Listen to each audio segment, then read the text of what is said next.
Fala, legionário. Uma excelente noite, tarde, dia para você. Estou muito feliz de ter você aqui. Quero compartilhar e transbordar esse conhecimento que vai auxiliar a sua vida. Então, você é um homem que quer melhorar o seu relacionamento. A gente precisa entender algumas coisas e a gente vai sintonizar no mesmo conhecimento juntos. Então, vamos lá. Para a gente começar um conceito aqui, eu precisar desenhar você. Esse aqui é você. Se eu falar para você assim, ó, cara, o que é um ovo? Você vai falar assim, cara, um ovo já peguei na mão, já comi frito, omelete, mexido, eu sei o que é um ovo. Eu vou falar, ótimo, mas agora existem coisas que não são vistas, que não são tocáveis, existem coisas que são abstratas, elas são da mente, elas são subjetivas. Então essas coisas que a gente não vê, que a gente não toca, mas que a gente manifesta, nós conceituamos, ou seja, nós criamos um conceito sobre o assunto. Nós trazemos características que demonstram aquilo. Então, por exemplo, se eu quiser falar para você sobre amor. Amor é algo que a gente não vê, algo que a gente não vê. Mas se eu perguntar para você o que é amor, cada um de nós vai ter algo para dizer sobre o que é amor. E aí, o significado de amor para cada um se chama símbolo. E o que significa isso? Cada um de nós tem uma conceituação sobre coisas que são abstratas, que não se veem, e isso são símbolos. Então se eu falar pra você o que é amor, aí você tá namorando, tá apaixonado, você vai falar, cara, amor é o que eu sinto, eu amo. Eu vou dizer pra você algo. Dentro desse sistema existe uma ciência chamada semântica.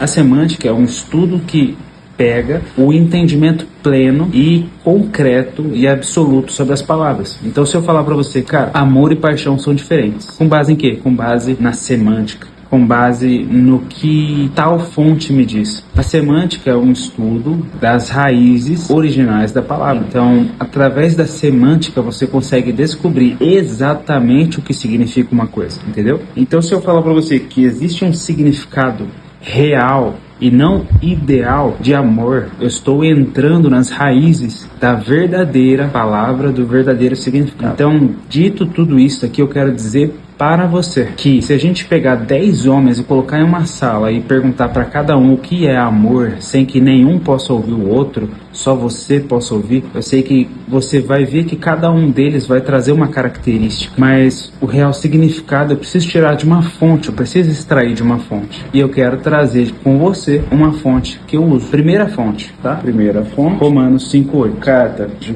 Paulo aos Romanos, capítulo 5, versículo 8. Por quê? Porque lá fala assim, ó, Deus prova o seu amor. Então, se o amor está sendo provado, é porque existe uma pessoa de fora enxergando uma entrega. Se Deus prova o amor, é porque houve coisas que Ele fez para que mostrasse que Ele nos ama. Como que Deus prova o seu amor?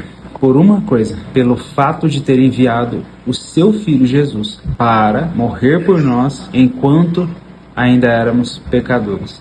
Então, o primeiro significado na raiz que eu tenho para amor é uma atitude. O amor, ele se prova por uma atitude. Foi isso que Deus fez através de Jesus. Deus provou o seu amor através de uma atitude. E Ele é fiel à sua palavra. Então, uma segunda característica, e a gente poderia extrair várias, mas uma segunda característica é uma decisão. Então, primeiro, uma ação, decisão. Então, a gente está conceituando o verdadeiro significado de amor através disso. Uma decisão, prova de fidelidade e uma ação. Então, Deus, Ele não decidiu te amar hoje e amanhã Ele se arrepende e fala assim, não vou te salvar. Você está condenado nos seus pecados, tchau, obrigado, juízo é sua casa, estou fechando as portas. Deus, Ele tomou uma decisão e Ele vai até as suas últimas consequências. E Ele também teve uma ação que provou o seu amor. Então, o que a gente pode entender? Que para que você ame plenamente a sua esposa, a gente pode usar também como base Efésios capítulo 5, a partir do versículo 25. Lá vai dizer assim, ó, e vós, maridos, amem as suas esposas, assim como Cristo. O que Ele fez? Ele provou o seu amor. Assim como Cristo se entregou e morreu pela igreja para santificá-la,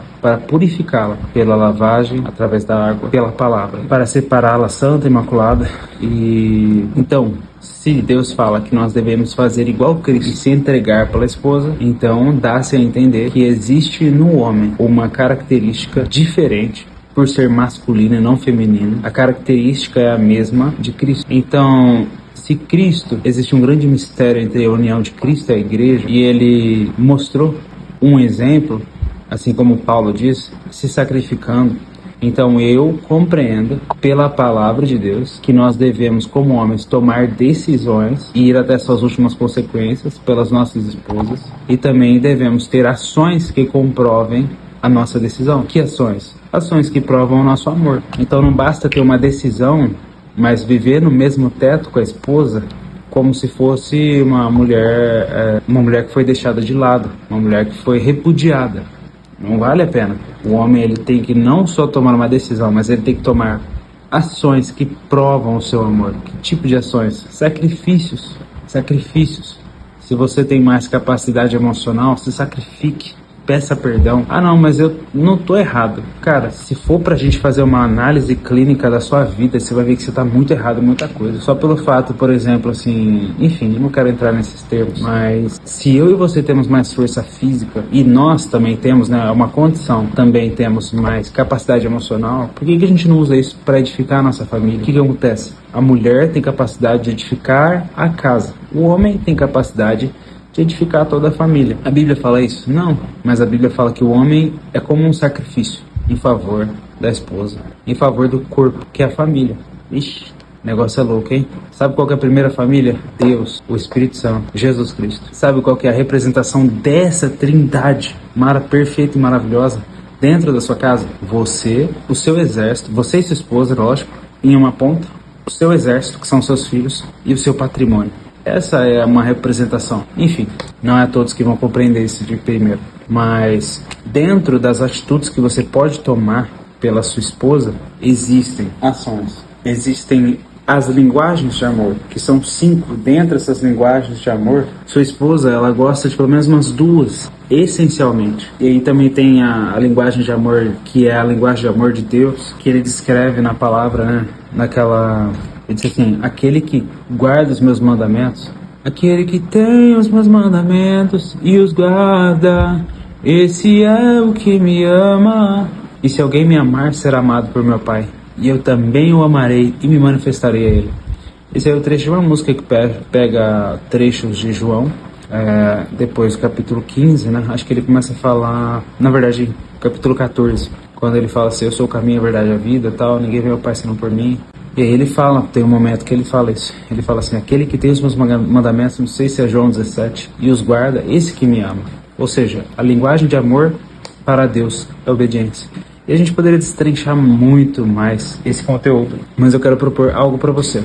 A partir da próxima semana, eu vou estar começando um curso de formação de 5 encontros para homens. Homens que querem ser mais bem casados. O que você quer dizer com isso, Bruno? Eu quero treinar você para ser um bom marido. Em 5 encontros. Se você tiver interesse, como é a primeira vez que eu estou gerando essa formação, tá em um preço super simbólico, para que a gente possa passar tempo juntos. Então é isso. Espero que você tenha gostado desse momento de aula. Me procura lá, que a gente vai andar junto, vai ser muito bom. Que Deus te abençoe. Amo muito você em Cristo.